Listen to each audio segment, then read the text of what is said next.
অন্ধকার অন্ধকার নিয়ে কিছু কথা। অন্ধকার সে তো খারাপ নয়, সে শুধু নিঃশব্দ। তাতে ঘুমিয়ে থাকে অসংখ্য প্রার্থনা। আলোকে আমরা দেখি, অন্ধকারকে নয়, তবুও আলো জন্মায় এই অন্ধকার গর্ভেই। কত আলো নিভে যায়, তবুও শূন্য হয় না সময়।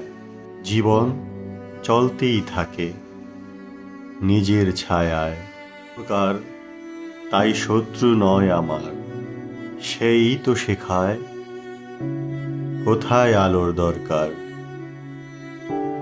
সবাই ভালো থাকবেন, আমাকে ফলো করে দিবেন। আসসালামু আলাইকুম।